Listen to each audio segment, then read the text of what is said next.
Gracias por este día, Dios. Te damos gracias también por este tiempo que estamos viviendo, Señor. Te pedimos que nos apoyes, que nos ayudes, Señor, a aprender cada día más. Ese es nuestro Maestro, a las autoridades de nuestra iglesia. Y en nombre de Jesús te lo pedimos. Amén. Amén, amén. En la plataforma van a encontrar un documento que es para la clase, bueno, del capítulo 2 y capítulo 3 del libro de los Hechos. Y de acuerdo a la programación, pues teníamos que el tema de este día es testigos en Jerusalén cumpliendo Hechos 1:8, ¿verdad? Acordémonos que Hechos 1:8 pues habla acerca de la promesa, ¿verdad? De que iban a recibir poder y que el poder les iba a servir para ser testigos en Jerusalén, en Judea, en Samaria, hasta el último de la tierra. Entonces vamos a tener dos clases hablando de este grupo de hombres, de estos discípulos de Jesús y de los que se fueron añadiendo y que fueron convirtiéndose en los primeros testigos en Jerusalén. Así que vamos a este día a estudiar capítulo 2 y capítulo 3 del libro de Hechos. Les voy a pedir que tengan su Biblia abierta ahí en esos dos capítulos, porque ahí vamos a basar nuestra enseñanza de este día. Ya, tienen sus Biblias a la mano.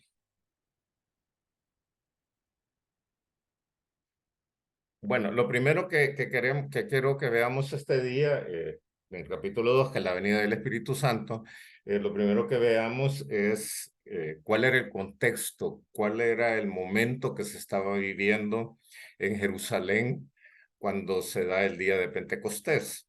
Y de acuerdo a las Sagradas Escrituras, habían tres grandes fiestas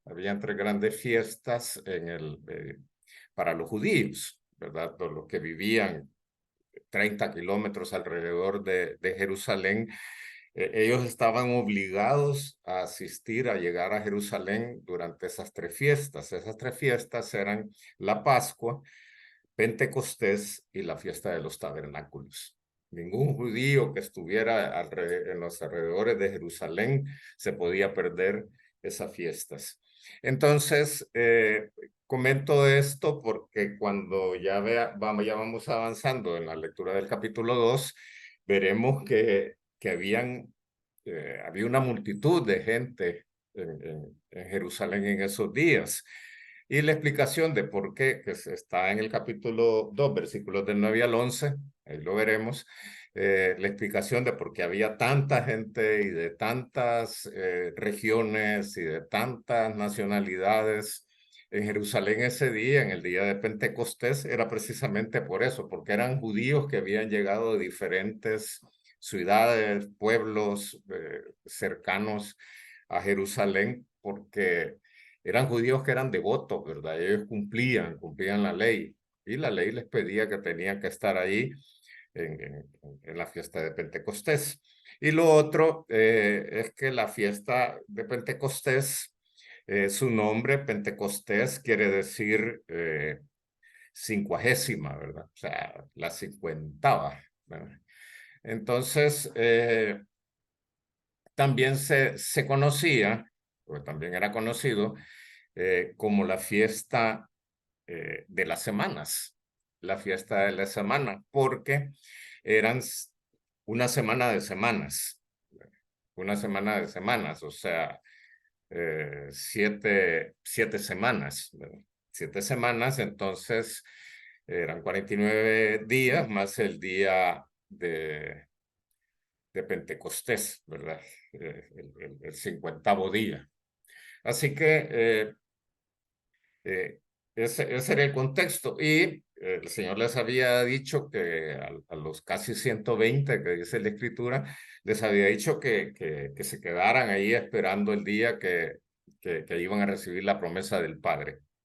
Entonces, ese es el momento histórico que se estaba viviendo en Jerusalén.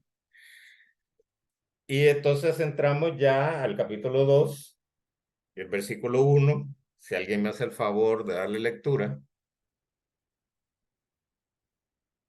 Amén. Hechos 2:1, ¿verdad? Sí, sí, hermana. Ok, dice.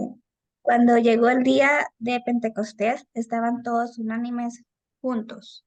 ¿Verdad? Cuando llegó el día de Pentecostés estaban todos unánimes juntos. Gracias, hermano.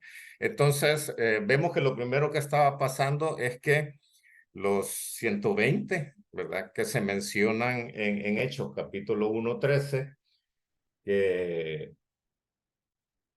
que habla acerca de los que estaban en el aposento, ¿verdad? Y que también se dice y se lee que habían como 120 en ese lugar, ¿verdad? Entonces estaban allí. Y el lugar se considera que era el aposento alto, porque era un lugar de reunión, y eso es lo que aparece en Hechos 1:13, que dice, y entrados subieron al aposento alto donde moraban Pedro, y ahí aparece la lista de los que estaban ahí. Y en el versículo 15 dice, en aquellos días Pedro se levantó en medio de los hermanos y los reunidos eran como 120 en número, ¿verdad? Entonces, y estos 120 estaban unánimes juntos, ¿verdad? Una cualidad, la semana pasada veíamos una cualidad de esta iglesia, ¿verdad? De la iglesia primitiva, había una unidad, o sea, todos tenían un mismo sentir, todos tenían un mismo pensar. Y veíamos la semana pasada que recordando que allá había habido un cambio en la vida de los discípulos. ¿Se acuerdan que los discípulos en algún momento eh, discutían, dice la palabra, para ver de quién de ellos iba a ser el mayor, ¿verdad? Y el Señor Jesús les dijo, el que quiera ser el mayor, sírvale a los demás, ¿verdad? Entonces, antes de estas fechas, los discípulos de Jesús no mantenían esa unidad pura, ¿verdad? Que ya estaba dándose en el día de Pentecostés. Ahora, versículo 2 y versículo 3, si alguien le da lectura. Amén. Y de repente vino del cielo un estruendo como de un viento recio que soplaba, el cual llenó toda la casa donde estaban sentados. Y se les aparecieron lenguas repartidas como de fuego, asentándose sobre cada uno de ellos. Amén, amén. Gracias, hermano Mauricio. Entonces, vemos que de repente, ¿verdad? Sin ninguna advertencia, ellos estaban ahí, estaban orando, estaban sentados, y de repente, sin advertencia alguna, llegó un sonido, ¿verdad? Como un viento recio, como un viento poderoso, ¿verdad? Eh, y de allí creo que todos tenemos claridad que no es que llegó un viento, ¿verdad? Sino que fue un estruendo, ellos oyeron como un viento que soplaba, ¿verdad? Como un viento fuerte que soplaba. Y ese sonido tan fuerte que ellos pudieron escuchar los hizo sobrecogerse, ¿verdad? Aunque no era un viento real, pues ellos pudieron darse cuenta que algo estaba sucediendo y que era el momento en que la promesa del Padre iba a empezar a cumplirse. Ahora, ¿por qué el viento? ¿Por qué ese viento fuerte? Recordemos que en el Antiguo Testamento, eh, este viento fuerte, este viento poderoso, se presentó algunas veces, ¿verdad? Como ejemplo, podemos decir que en Job, en capítulo 38, versículo 1 y 46, ahí habla de que Dios le habló a Job a través de un torbellino, a través de un torbellino, o sea, un torbellino es un viento fuerte. También cuando el pueblo de Israel llega al Mar Rojo y el Señor le dice a Moisés que alce su vara para dividir el mar, también dice que llegó un viento, ¿verdad? Llegó un viento del este, que fue lo que secó, que abrió el camino y secó el camino para que ellos pudieran pasar la tierra en seco. Entonces, cuando ellos escucharon este viento, pudieron entender, pudieron percibir que, que ese viento podía ser parte ya de la promesa. El escuchar ese viento ya representaba para ellos un momento de expectativa de que la promesa se iba a cumplir. Incluso en Juan capítulo 3, versículo 8, nuestro Señor Jesús mismo habla acerca del viento como una representación del Espíritu Santo, y se los leo. Dice, el viento sopla de donde quiere y oye su sonido, mas ni sabes de dónde viene ni a dónde va. Así es todo aquel que es nacido del Espíritu. Entonces vemos que para ellos esta sorpresa de este viento también les hizo pensar en esta declaración de nuestro Señor Jesús y de eventos que habían sucedido, que habían estado relacionados con el viento. Y luego, de igual manera, dice que se les presentaron lenguas, se les repartieron lenguas como lenguas de fuego, ¿verdad? Tampoco hubo fuego, ¿verdad? Sino que solo la apariencia que había fuego. Y estas lenguas de fuego se asentaron sobre cada uno de los que estaban ahí, que es lo que dice la Escritura. Dice, les aparecieron lenguas repartidas como de fuego, asentándose sobre cada uno de ellos. Y sobre cada uno de ellos es importante, ¿verdad? Porque quiere decir que si allá habían 120, los 120 sobre cada uno de los 120 se asentó esa llama de fuego, ¿verdad? O esa lengua de fuego. Y esto también para ellos tenía alguna representación, porque se acuerdan que a Moisés el Señor le habló a través de una zarza que estaba ardiendo en fuego. Y desde ese fuego, desde esa zarza ardiendo, Dios le habló a Moisés. También cuando se les está entregando las tablas de la ley, que están en el monte Sinaí, también ellos, dice la palabra que había estruendos y había fuego, y desde allí Dios les estaba hablando a Moisés y al pueblo. Entonces, para ellos, estos dos eventos, estas dos señales que se le presentaron, les hizo entender de que ese era el momento en que Dios iba a cumplir la promesa que les había dado, ¿verdad? No solo fueron dos señales o un fuego o una presentación de sonido de fuego, de sonido de viento y la luz del fuego, ¿verdad? Porque recordemos que el fuego y la luz muchas veces en las escrituras son representaciones de la presencia divina. Entonces, eso creó en ellos esa expectativa que era el momento de recibir la promesa del Padre. Ahora, es importante también que entendamos que estos dos signos, que estas dos manifestaciones, tanto del viento como del fuego, en el bautismo pentecostal que recibieron estos como 120, no formó parte del bautismo, porque estas dos señales se dieron antes de que ellos recibieran el bautismo pentecostal, ¿verdad? Y de hecho, cuando uno lee los demás sucesos, los demás casos en que el Espíritu Santo era derramado sobre otros lugares, otras personas en diferentes lugares, nunca se vuelve a hablar que hubo manifestaciones de viento y de fuego, ¿verdad? Sí hubo, lo que sí se mostraba es que comenzaban a hablar en nuevas lenguas, ¿verdad? Pero nunca más se volvió a presentar estas señales de viento y de fuego en la vida de los demás que siguieron recibiendo el bautismo en el Espíritu Santo. Ahora, el versículo 4, si alguien le da lectura, por favor. Amén. Y fueron todos llenos del Espíritu Santo y comenzaron a hablar en otras lenguas, según el Espíritu les daba que hablasen. Amén. Gracias, hermano. Entonces, dice que fueron todos llenos del Espíritu Santo. Y ese todo lleno del Espíritu Santo, como les decía, representaba a los 120 que habían ahí. Y acordémonos lo que veíamos la clase anterior, que ahí habían hombres, habían mujeres, mujeres que habían sido seguidoras de Jesús. Allí estaba María, la madre de Jesús, ¿verdad? Porque en el versículo 14 del capítulo 1 dice, y todos perseveraban unánimes en oración y ruego con las mujeres, con María, Madre de Jesús, y con sus hermanos.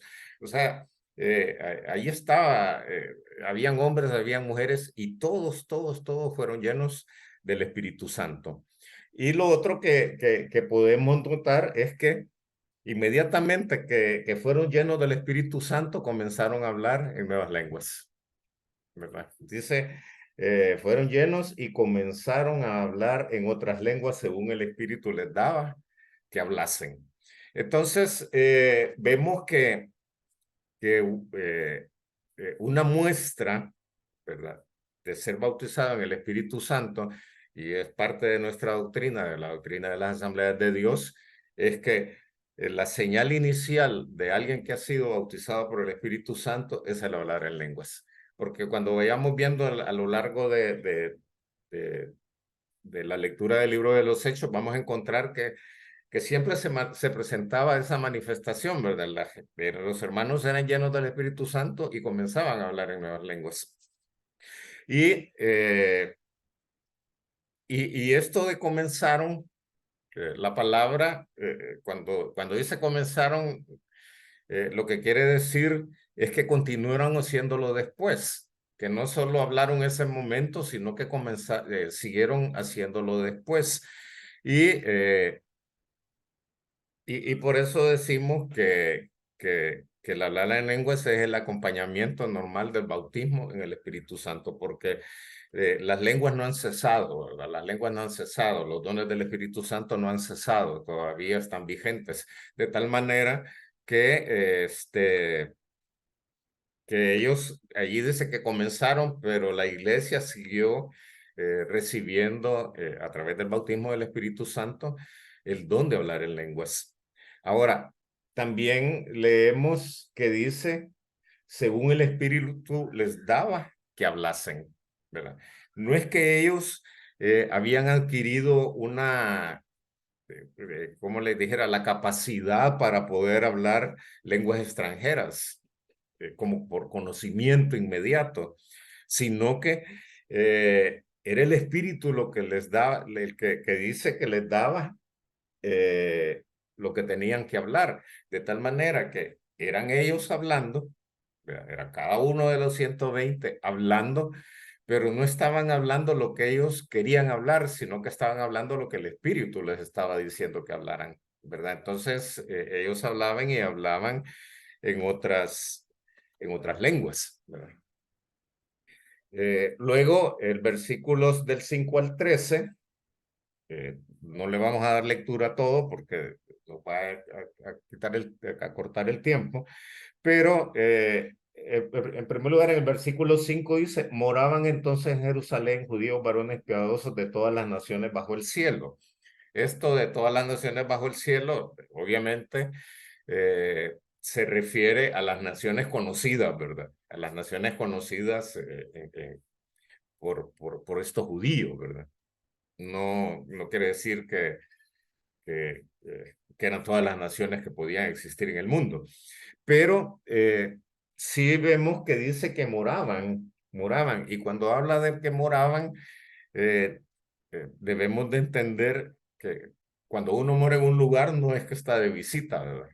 O no es que está temporalmente. El que está morando en un lugar es que allí vive. Entonces, cuando dice que moraban en Jerusalén judíos varones piadosos de todas las naciones, es que en Jerusalén habían judíos de diferentes naciones, ¿verdad? Judíos que posiblemente se habían ido a vivir a otras tierras, o judíos que habían regresado de la cautividad y se habían quedado viviendo en otras regiones y no habían regresado hasta Jerusalén. Pero entonces todos estos escucharon cuando empezaron a hablar estos hombres en el capítulo 2, versículo 6, si alguien le da lectura, por favor.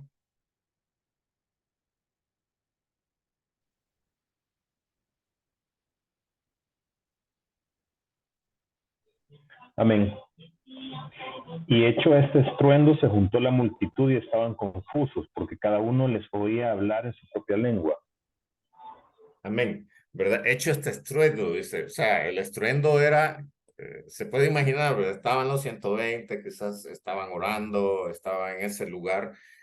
Y de repente empezaron todos a hablar bien fuerte, empezaron y ha de haber sido un estruendo, ha de haber sido un bullicio, ¿verdad? Que llamó la atención de toda la gente que estaba cerca del lugar donde ellos se encontraban. Pero dice que esta multitud que llegó estaban confusos, ¿verdad? Estaban confusos. El versículo 17 dice, el 7, perdón, dice, y estaban atónitos y maravillados, ¿verdad? O sea, estaban totalmente sorprendidos, ¿verdad? De qué era lo que estaba pasando. ¿Y cuál era la razón? Dice, porque cada uno les oía hablar en su propia lengua, ¿verdad? Y esto de que les oía hablar, le oían hablar en su propia lengua, está hablando de lenguajes, ¿verdad? De lenguas maternas, de idiomas, ¿verdad? No, no, ¿cómo se llama? Como muchas veces Pablo también habla y dice de lenguaje angelical, sino que ellos escucharon que estaban hablando en el idioma que ellos conocían, o sea, en sus lenguas maternas, o sea, eran idiomas, ¿verdad? Eran idiomas los que ellos estaban hablando, idiomas que no conocían, por supuesto, ¿verdad? De hecho, en el versículo 7 dice, y estaban atónitos y maravillados diciendo, mirad, ¿no son galileos todos estos que hablan? O sea, ellos se preguntaban, y estos galileos, cómo es que conocen nuestro idioma, ¿verdad? ¿Cómo es que conocen nuestra lengua? Entonces, eso los hacía estar maravillados, ¿verdad? Sorprendidos de cómo era posible que ellos les escucharan hablar en idiomas que para estos galileos eran desconocidos, pero que el don del Espíritu Santo de hablar en lenguas les estaba permitiendo hablarles en el idioma que estas personas que estaban en Jerusalén eh, escucharan en el idioma en que ellos conocían, porque ahí habían nacido y habían conocido. Luego, en el versículo 9 al 11, ahí aparece una lista de las diferentes naciones que habían, ¿verdad? Partos, medos, elamitas, de Mesopotamia, de Judea. Pero es interesante ver que dice que habían gente de Judea, ¿verdad? Y Judea era la región donde estaba Jerusalén. Pero yo no diría, bueno, ¿y ellos por qué se podían sorprender si ellos eran de Judea? O sea, ellos conocían el idioma que hablaban los galileos, pero en ese tiempo, bueno, ¿se acuerdan la clase pasada? Veíamos que el idioma oficial en toda en ese mundo antiguo era el griego, ¿verdad? Era el griego. Pero habían muchos de Judea, muchos judíos que todavía seguían hablando hebreo, ¿verdad? Entonces ellos se sorprendieron que los galileos estaban hablando, ellos les escuchaban en hebreo, por decir algo, pero les escuchaban sin ningún, ¿cómo se llama? Eh, sin, ¿cómo se dice cuando sin acento, ¿verdad? Sin acento de Galileo, sino les escuchaban claramente. Entonces, y luego también dice que habían romanos residentes, residentes, claro, como ahí estaban los romanos, que estaban soldados y gente del ejército, ¿verdad? Tanto judíos como prosélitos. Y estos prosélitos eran personas de otras naciones que se habían convertido al judaísmo, ¿verdad? Que se habían convertido al judaísmo. Ellos no eran judíos, pues, sino que eran personas que se habían convertido al judaísmo. Entonces, todos les escuchaban oír en sus propias lenguas, ¿verdad? Y dice que les escuchaban oír en sus propias lenguas. Si alguien me lee el versículo 11. Amén, hermano. Gracias. Dice, cretenses y árabes, les oímos hablar en nuestras lenguas las maravillas de Dios. Amén. Si ve, dice que ellos les escuchaban, pero ¿qué era lo que estaban hablando estos hombres? Porque no sé si usted alguna vez se había preguntado y de qué estaban hablando. Y todos hablaban en su propia, en las lenguas de los demás, pero ¿y qué estaban diciendo? Pero dice claramente que lo que le estaban diciendo eran las maravillas de Dios. Pudieron ser que estaban eh, cantando alabanzas o glorificando a Dios por las grandes maravillas que hacía o dando testimonio de las grandezas que Dios había hecho. No sé, había tanto que podían decir acerca de las maravillas de Dios y eso era lo que la gente estaba escuchando. Eso era lo que la gente estaba escuchando, las maravillas de Dios, lo que ellos estaban diciendo acerca de las grandezas que Dios había hecho. Y el versículo 12 dice, y estaban todos atónitos y perplejos, diciéndose unos a otros, ¿qué quiere decir esto? ¿Qué quiere decir esto? Y aquí también debemos de entender lo siguiente. No están diciendo qué es lo que están diciendo, porque les estaban escuchando en su lengua. Entonces, obviamente que ellos estaban entendiendo lo que estaban diciendo.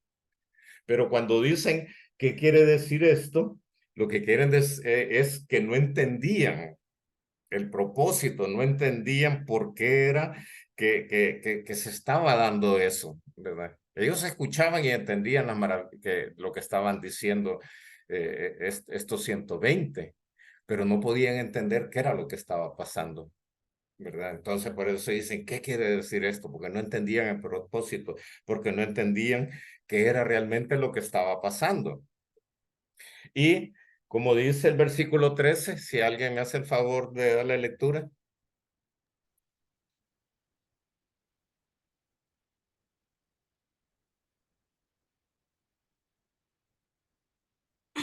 Amén, hermano. Uh-huh.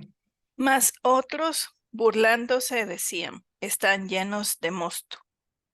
Gracias, ¿verdad? Entonces, había gente que estaba escuchando, que estaba oyendo las maravillas, pero había gente que quizás no entendía o no estaban hablando en el lenguaje de ellos, ¿verdad? Entonces, lo que ellos oían nada más era el estruendo, la algarabía.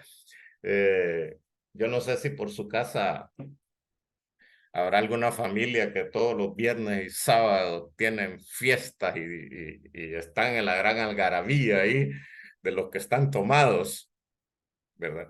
Aquí nosotros en la casa que está atrás de la de nosotros todos los viernes empiezan así bien calmaditos, pero ya más tarde o los sábados ya sacan guitarra y empiezan a cantar y cada vez más desentonados, ¿verdad? Porque es el efecto del alcohol. Entonces, algo así se imaginaban esto, ¿verdad?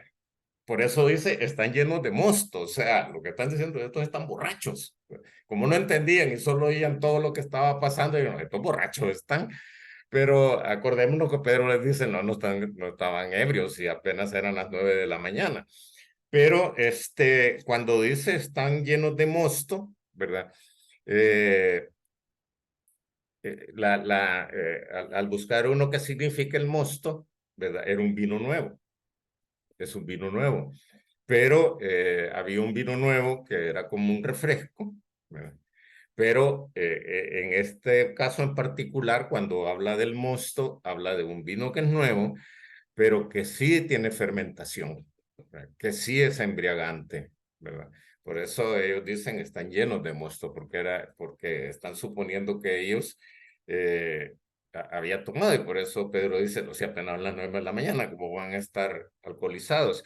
Y además, cuando uno busca acerca del mosto, tampoco era una bebida embriagante como los licores que hay en este tiempo, ¿verdad? Porque ellos no podían destilar alcohol todavía, sino que solo era la pura fermentación de la uva. Entonces, lo que les estaba pasando es que ellos estaban emocionados principalmente, estaban llenos de gozo, porque habían estado dándole gracias a Dios, alabándole en su propio idioma, y de repente se dan cuenta que pueden alabar a Dios en un idioma diferente. Y eso lo llenó de gozo, de alegría, y por eso el escándalo, ¿verdad? De todo lo que ellos estaban celebrando allí.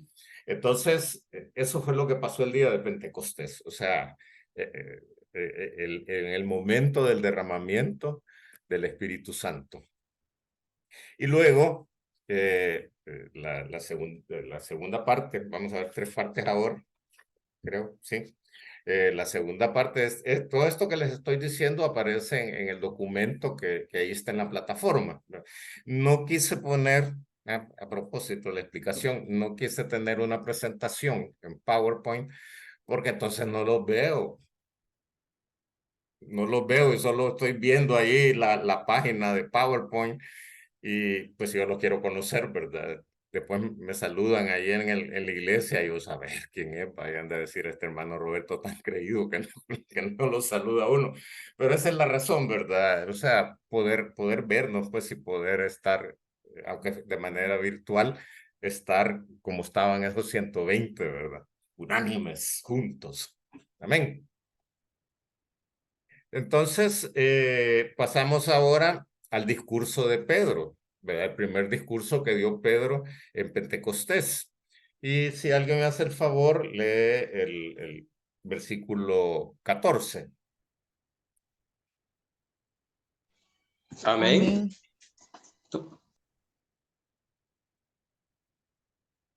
Amén. ¿Alguien ahí?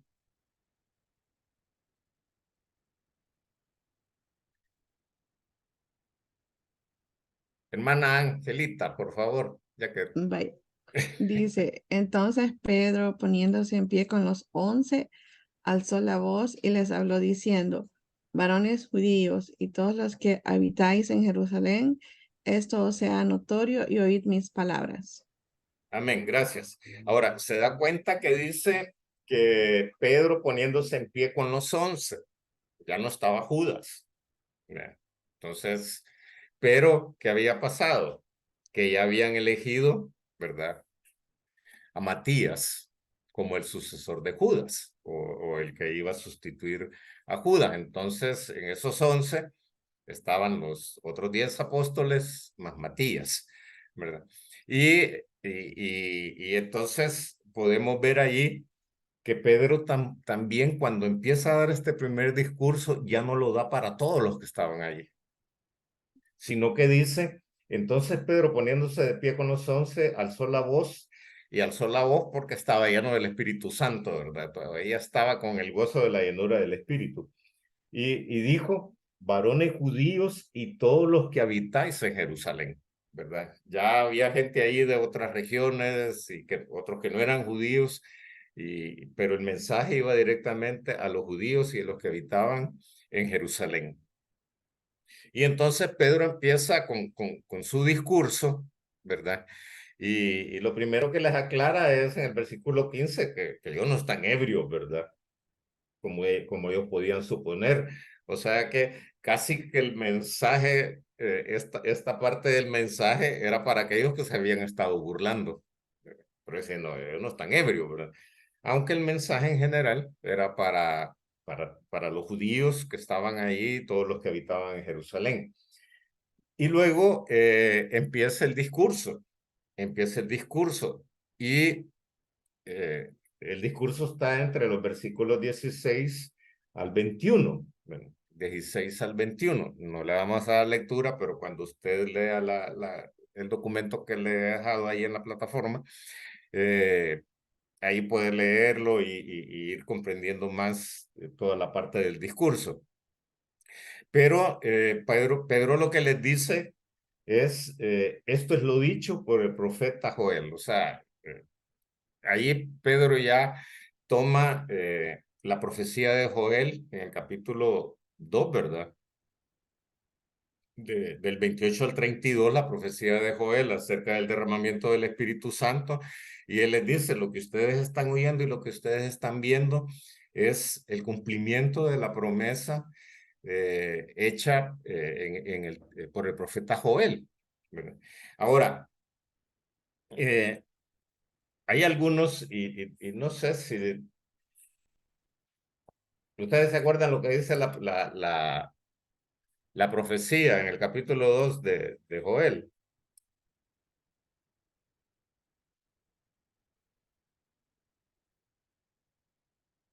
¿Sí? No. Lo que menciona esa profecía es que en los postreros tiempos el Señor iba a derramar de su espíritu sobre toda carne.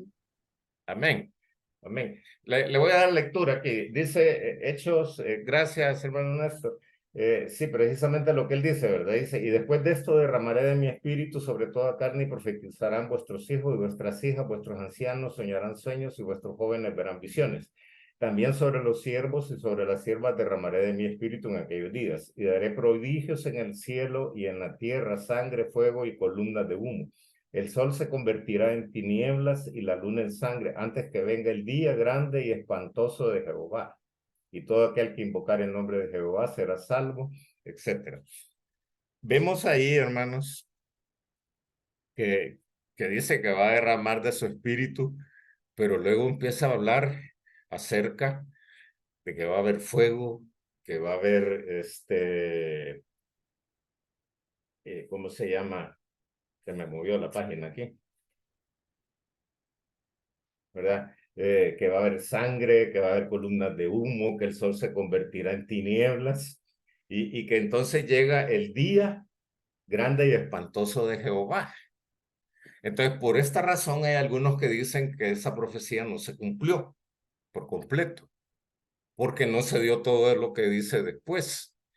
Pero aquí tenemos que entender, ¿verdad? Entonces, hay algunos comentaristas que lo que dicen es que ahí donde dice, esto es lo dicho por el profeta, que realmente la traducción debería decir, esto se parece a lo que dijo el profeta, o esta es una parte de lo que dijo el profeta. Pero el escritor Lucas, que dice que, ¿se acuerdan que él dijo que había investigado diligentemente para poner todo lo que ahí estaba escrito? Entonces, él dice, no, Pedro lo que dijo es, esto es lo dicho por el profeta, ¿verdad? Entonces, ¿qué es lo que pasa? ¿Cómo podemos resolver esta situación de este tipo de comentarios?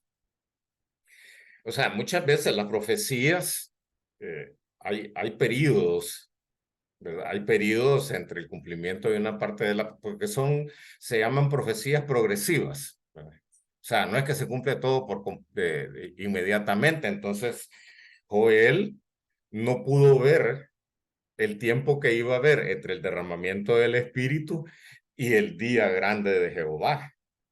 Él dijo, miren, esto, va a pasar esto y después del derramamiento va a venir el día grande de Jehová, ¿verdad? En el Antiguo Testamento se habla muchas veces de día del Señor, ¿verdad? Y el día del Señor puede ser, lo relaciono con la venida de Jesús, lo relacionan también con la tribulación, lo relacionan también con la segunda venida de Cristo. Entonces, pero él no lo pudo visualizar.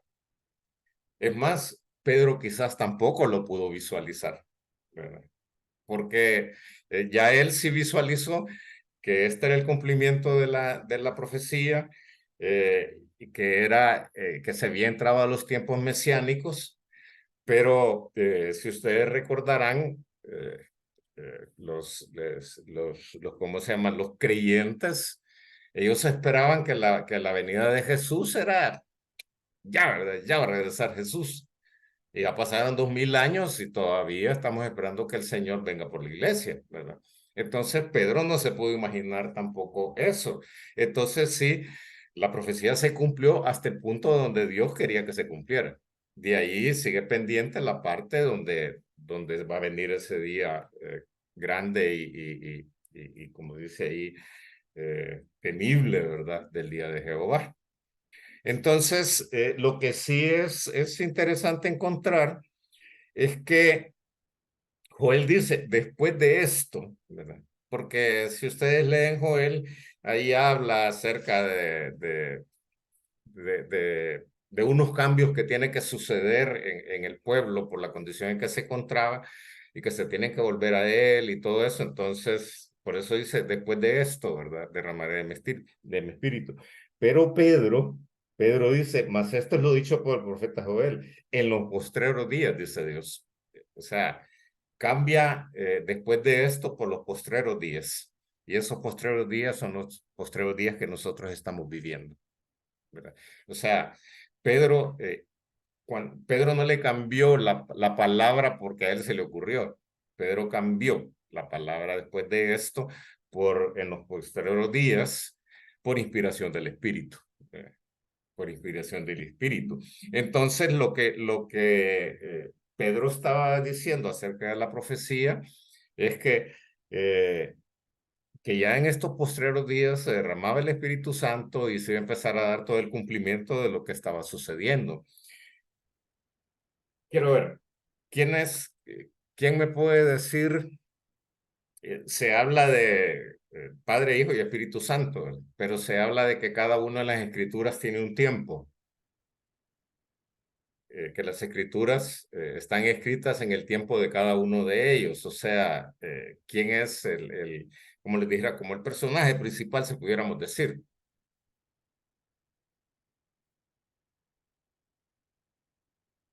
¿No? Bueno, el Antiguo Testamento, básicamente, aunque son, o sea, toda la Sagrada Escritura habla de Jesús. La profecía acerca de Jesús, la vida de Jesús, hasta llegar a Apocalipsis, todo lo que habla también ahí de Jesús. Pero básicamente el Antiguo Testamento habla de Jehová. El Antiguo Testamento habla del Padre. Luego, los evangelios hablan de Jesús. Es el tiempo de Jesús. Y a partir del libro de los Hechos, aunque vamos a ver que Pedro en su discurso sigue hablando de Jesús y también las cartas paulinas, pero a partir del derramamiento del Espíritu Santo es el tiempo del Espíritu, ¿verdad? Es el tiempo del Espíritu.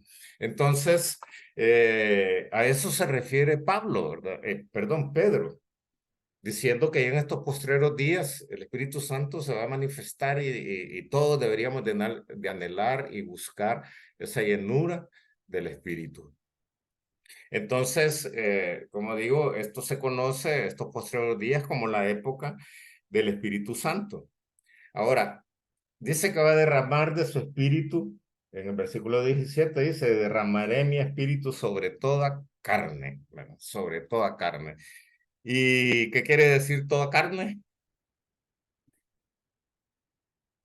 Hasta luego. Todo temprano. ¿Cómo? Sobre todo aquel que lo busque, sobre todo aquel que lo clame. Sobre Porque todo no aquel puede que lo ser busque, sobre todo aquel que le que clame, lo clame, ¿verdad? porque no puede ser en general, porque hay gente que no lo busca, ¿verdad? Sino que está dado ya para todos, todo aquel que lo anhele. Amén, ¿verdad? Pero sí, ¿verdad? El Espíritu Santo se va a derramar sobre aquel que lo busque, que lo anhele, ¿verdad? Aquel que está en comunión con Dios. Pero normalmente la Escritura, cuando habla de carne, habla de la humanidad en general. O sea, el Espíritu Santo ahí está, ¿verdad? Pero todo aquel que lo busque, como decía el hermano, lo va a recibir. Pero también podríamos considerar que cuando habla de la carne, habla como decíamos, de la humanidad, también puede estar hablando de la fragilidad del hombre, de la fragilidad del hombre. Entonces, pero ¿qué era lo que iban a recibir ellos del Espíritu Santo? Poder, ¿verdad? No fuerza física, sino poder. ¿Para qué? Para ser testigos. Entonces, el bautismo lleva a esa experiencia, ¿verdad? A esa experiencia de poder. Ahora, aquí se hace una aclaración porque dice, vuestros hijos y vuestras hijas profetizarán, ¿verdad? O sea, no iba a haber una diferencia entre los sexos, ¿verdad? Porque dice vuestros hijos y vuestras hijas. Ya sea hombre, sea mujer, puede recibir al Espíritu Santo. De hecho, ya vimos que en el día de Pentecostés habían hombres y mujeres y dice que todos fueron llenos del Espíritu Santo. Luego dice también que los jóvenes verán visiones y vuestros ancianos soñarán sueños.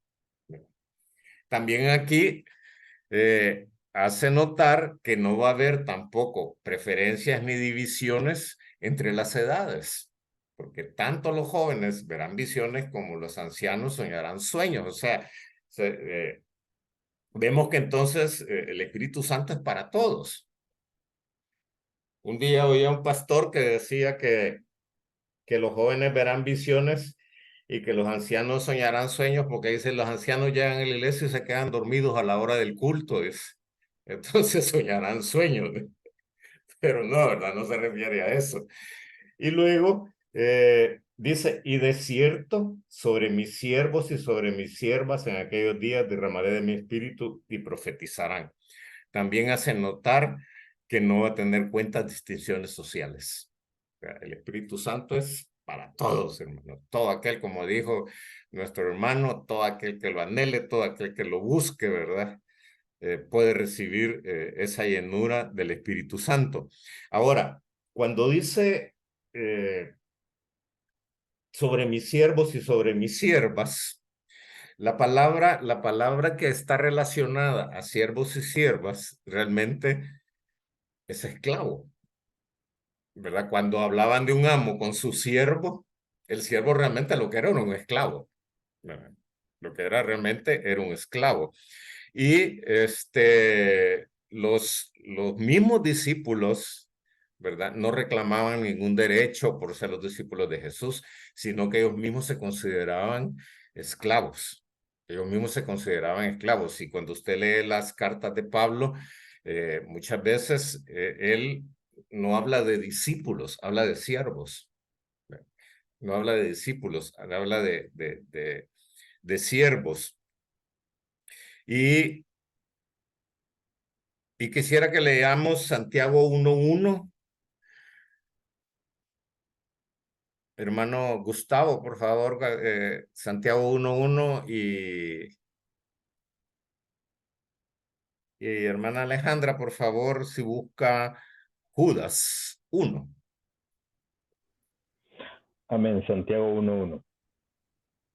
Santiago, siervo de Dios y del Señor Jesucristo, a las 12 tribus que están en la dispersión.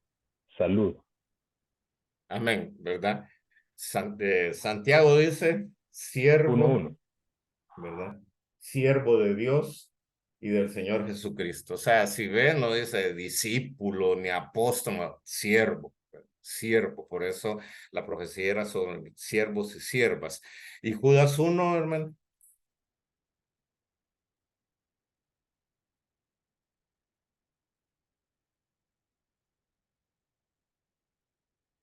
Hermana Alejandra. Judas, Judas 1. Judas 1. Judas, siervo de Jesucristo y hermano de Jacobo, a los llamados santificados en Dios Padre y guardados en Jesucristo. Sigo. Amén. No, ahí está bien, gracias, Ok. ¿verdad? Acordémonos que Jacobo o Santiago, que es la misma persona, ¿verdad? Y Judas eran hermanos, ahí lo dice, ¿verdad? Judas, hermano de Jacob, siervo de Jesucristo, hermano de Jacob. Y ambos eran hermanos de Jesús, ¿verdad? Hermanos de carne de Jesús, ¿verdad? Entonces, entonces vemos que ellos también se llamaban siervos. Entonces, cuando habla aquí de derramar su espíritu sobre siervos y siervas, está hablando de nosotros como creyentes, de nosotros como servidores del Señor, que también se va a derramar de su espíritu. Y luego, en el versículo 21, dice, y todo aquel que invocar el nombre del Señor será salvo. Entonces, no era que solo los de ese momento, si invocaban al Señor, iban a ser salvos, sino que estamos diciendo que estamos en los postreros días y que todo el que invoque al Señor, ¿verdad? En el nombre del Señor será salvo. O sea, desde el día de Pentecostés, ¿hasta cuándo? Hasta la venida de Jesús. O sea, acordémonos que entre los eventos futuros, lo primero que va a suceder es el arrebatamiento, el rapto, ¿verdad? Pero ahí Jesús no viene a la tierra, sino que dice que lleguen las nubes y que los muertos en Cristo resucitarán primero y lo que hemos quedado subiremos para encontrarnos con el Señor en las nubes, ¿verdad? Entonces, todos los que hayamos invocado hasta ese momento el nombre de Jesús, entonces somos salvos. Pero luego vienen los demás eventos, ¿verdad? Ya esa es la primera resurrección, pero luego vienen los demás eventos, ¿verdad? Las bodas del Cordero, la gran tribulación, hasta llegar a la segunda resurrección, ¿verdad? Que es el tribunal de Cristo, a donde se llega ¿cómo se llama? Al juicio del trono blanco, ¿verdad? Pasan otros sucesos en medio, intermedio, ¿verdad? El milenio y todo eso.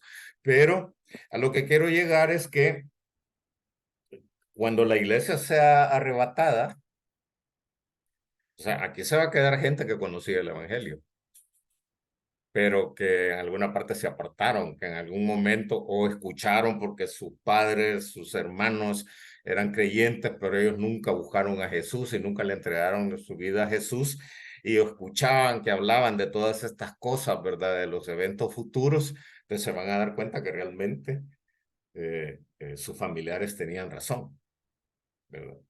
Entonces ellos van a seguir predicando el evangelio.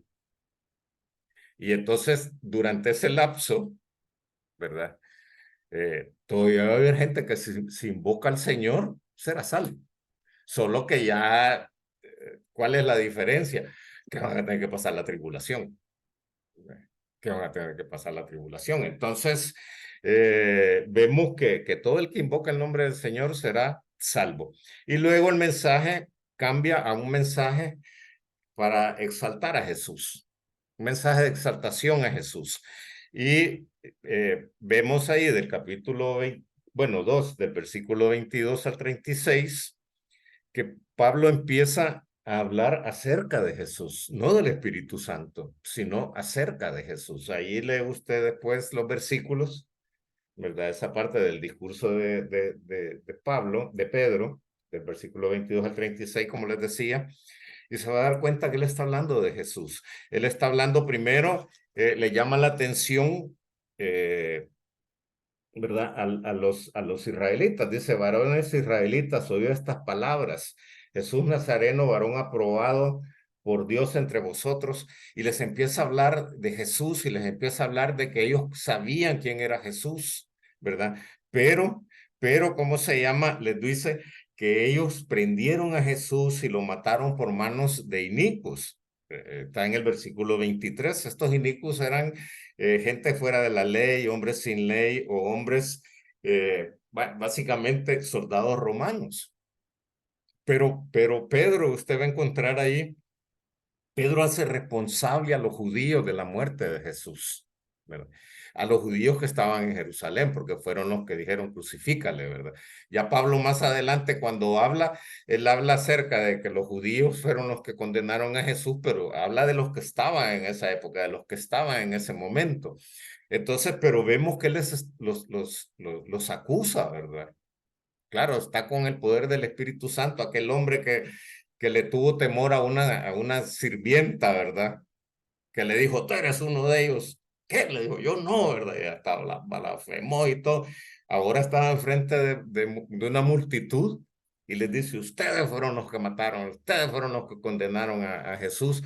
Y les dice que aceptaron, que Pilatos quería entregar a Jesús, dejarlo libre, y ellos escogieron a un homicida, ¿verdad? Para que quedara en libertad y que Jesús fuera castigado y crucificado.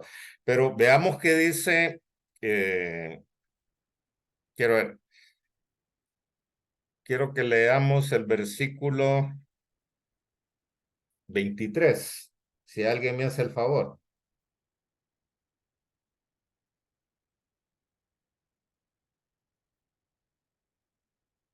De hecho, 2, hermano. Sí, Hechos 2, sí.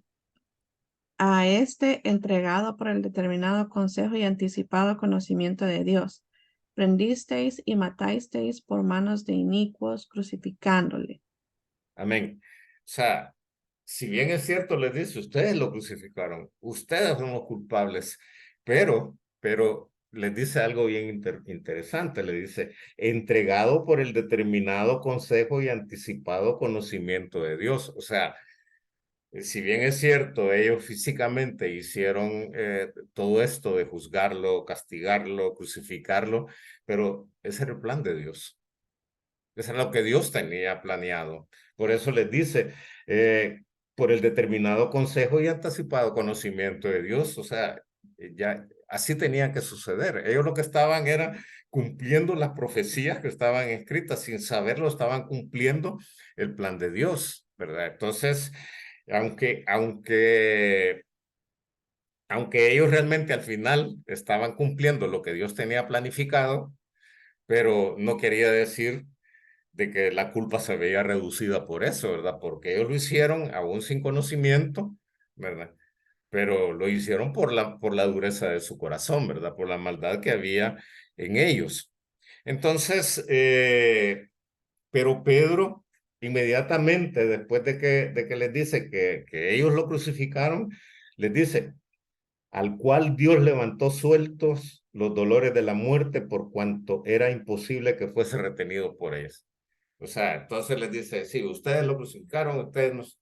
Y era el plan de Dios, pero ¿saben una cosa? Les dice, Dios lo resucitó, Dios lo levantó de los muertos. Y veíamos la semana pasada que la base, el fundamento de la fe de los creyentes es la resurrección en Jesús. Pablo dice que si Cristo no hubiera resucitado, vana sería nuestra fe, ¿verdad? Entonces, él se lo recalca, ¿verdad? Y también con esto,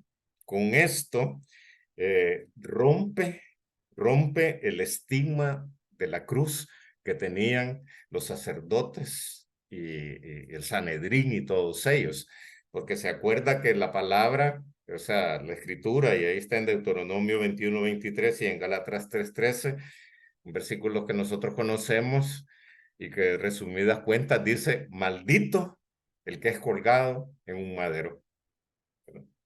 Entonces, para este pueblo, para estos religiosos, o sea, la cruz era, o sea, era un grado de maldición para el que era colgado en el madero. Por eso, todas las cosas se van hilando, ¿verdad? A Jesús lo pudieron matar de diferentes maneras, pero los sacerdotes, el Sanedrín y todos ellos escogieron la cruz, escogieron el madero para mostrarle al pueblo que según ellos, falso Mesías, ¿verdad? Merecía estar considerado entre los malditos. Entonces Pedro les dice, pero aunque ustedes lo pensaron así, ¿verdad? Aunque ustedes lo creyeron de esta manera, Dios lo levantó de los muertos. Entonces, aunque ustedes quisieron ponerlo en desprestigio o considerarlo como nada, ¿verdad? Dios sí lo exaltó a lo sumo. Y Dios sí lo reconoció, y Dios reconoció el sacrificio que Jesús hizo. ¿Verdad?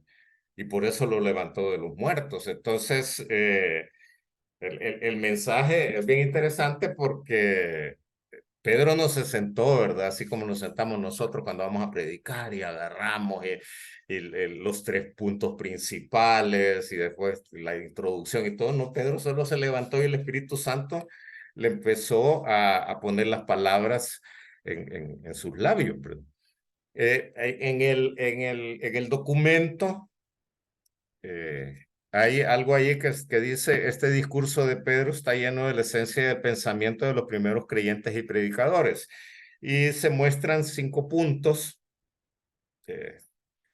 4 puntos que ustedes lo pueden después estudiar. Ahí están las explicaciones. Y uno es que en el mensaje Pedro insiste en que la cruz no fue un accidente. O sea, no fue que Dios no halló qué hacer y halló una salida. Dijo, bueno, lo que voy a hacer es que voy a crucificar a Jesús. No, ya estaba contemplado. Hechos también insiste que lo dicho anteriormente no aminora en nada el crimen de la humanidad que crucificó a Jesús. O sea, el que le dijo que ya eso era plan y la voluntad de Dios. Hechos también se propone demostrar que la pasión y la muerte de Cristo fueron el cumplimiento de las profecías, ¿verdad? Porque en Jesús se cumplieron las profecías.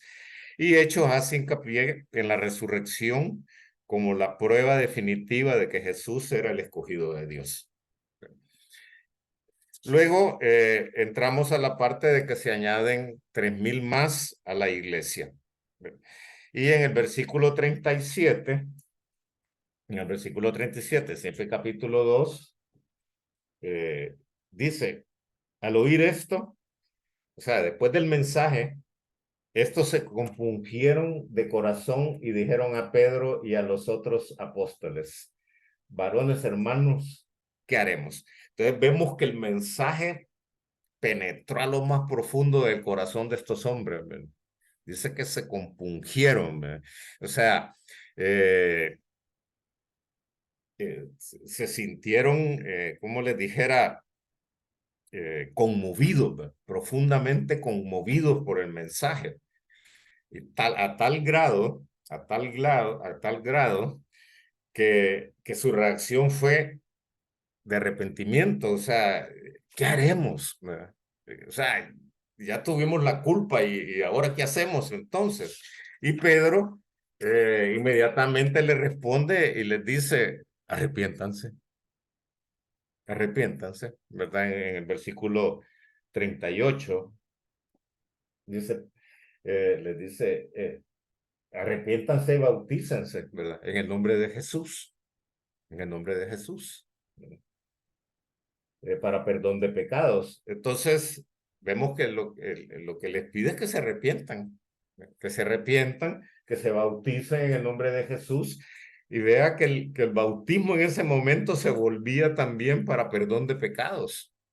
Ese bautismo en particular, ¿verdad? En ese momento en particular, porque les dice bautícense en el nombre de Jesús para perdón de pecados y se recibiréis el don del Espíritu Santo. O sea, se tenían que arrepentir, se tenían que bautizar y iban a recibir el bautismo en el Espíritu Santo.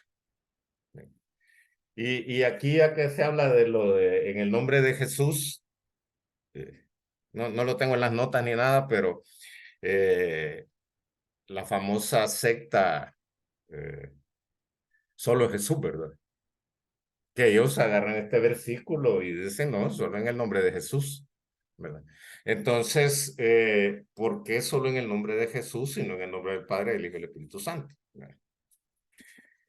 En el nombre de Jesús, porque estos eran judíos que ya habían cumplido el bautismo que estaba ordenado, el bautismo en el Padre, ¿verdad? Por, si lo pudiéramos decir así. Acuérdense que Juan el Bautista ya venía bautizando, ¿verdad? Pero venía en el bautismo del Antiguo Testamento, entonces ya no era necesario, lo importante era que ellos pueden decir, no, si yo me bauticé en el bautismo de Juan, o yo me bauticé antes, ¿verdad? De acuerdo a las leyes del Antiguo Testamento.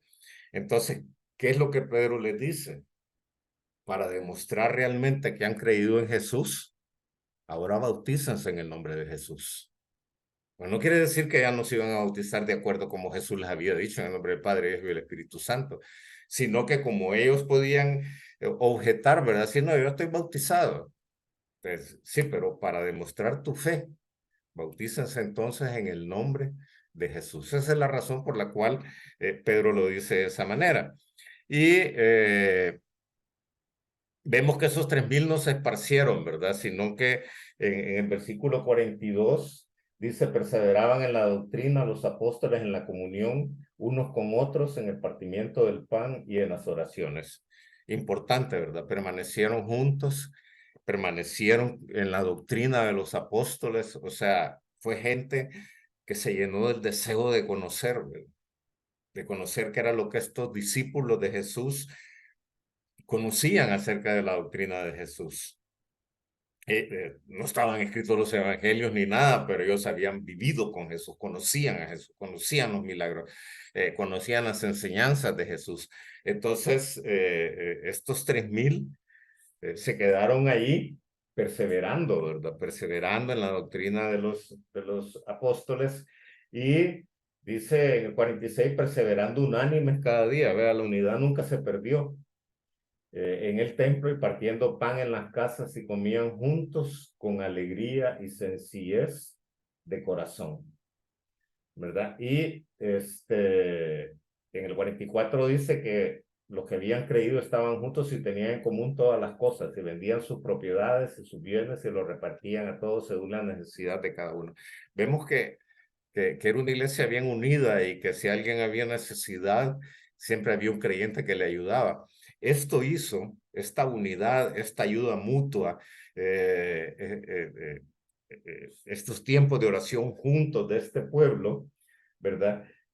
Atrajo a las demás personas.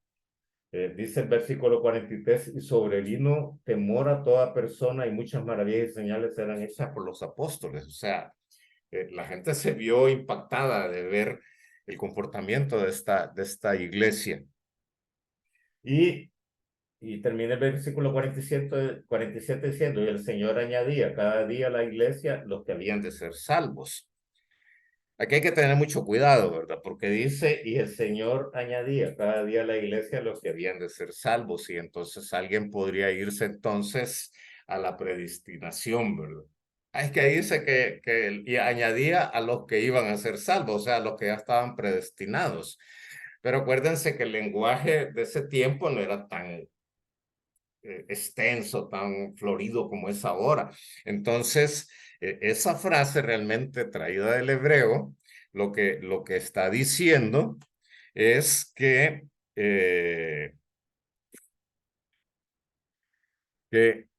día a día se convertían nuevas personas y estas personas se añadían a la iglesia.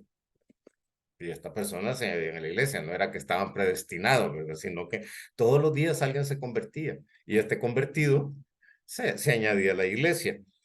Y luego encontramos el milagro de la sanidad de un cojo, ¿verdad? Ahí en el documento ustedes lo pueden leer, no les quiero quitar más su tiempo, pero sí es curioso ver que este cojo lo llevaban ahí a la puerta hermosa, a la entrada del templo, ¿verdad? Y seguramente Jesús había pasado muchas veces por ahí. Si Jesús iba a los tiempos de oración, Jesús iba al templo, Jesús iba a las sinagogas. Entonces, pues seguramente pasó muchas veces por ahí, pero obviamente este cojo nunca le pidió a Jesús que lo sanara. Quizás le pedía limosna, pero no le pedía que lo sanara, o quizás ni le pedía, ¿cómo se llama? Nada, solo lo veía pasar y no le decía nada. O podría ser, porque muchas de las veces Jesús le hacía los milagros a la gente, no porque la gente lo pidiera, sino porque los veía. ¿Verdad? Él vio al cojo que estaba, el paralítico que estaba en Betesda. El paralítico no sabía ni quién era, ¿verdad? Pero Jesús lo vio. A la viuda de Naín, dice que Jesús vio que iba el entierro y entonces Jesús llegó. Entonces seguramente vio también a este cojo, pero no lo sanó. Pero posiblemente porque mejor esperó el tiempo en su sabiduría, ¿verdad? Para que después se pudiera dar este milagro, ¿verdad? Ya a través de los apóstoles. Aunque dice que muchas señales se hacían por medio de los apóstoles, realmente el que hacía los milagros es Dios, ¿verdad? Los apóstoles eran usados de parte de Dios, pero ellos no hacían los milagros, siempre los hacía Dios. Para terminar, y lo importante también es que en el versículo 14 y 15 dice, mas vosotros negasteis al santo, al justo, y pedisteis que os diese a un homicida, y matasteis al autor de la vida, a quien Dios ha resucitado de los muertos, de lo cual nosotros somos testigos. Mire qué contraste, ¿verdad? Mataron al autor de la vida, ¿verdad? Y eso, pues, ustedes saben, ¿verdad? Que todo lo que ha sido hecho fue hecho por Jesús. Desde Génesis se habla de eso, ¿verdad? Que todo fue hecho por él. Pero vea qué culpa la que tenían esto, ¿verdad? Matar al autor de la vida. Así que la sanidad de este hombre sirvió también para mostrar que Jesús seguía vivo, que Jesús seguía haciendo milagros. Así que, preguntas.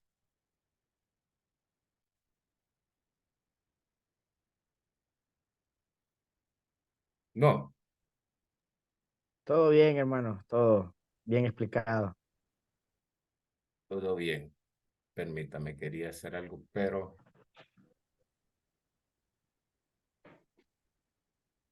quiero ver si podemos hacer el sorteo así rápido para que no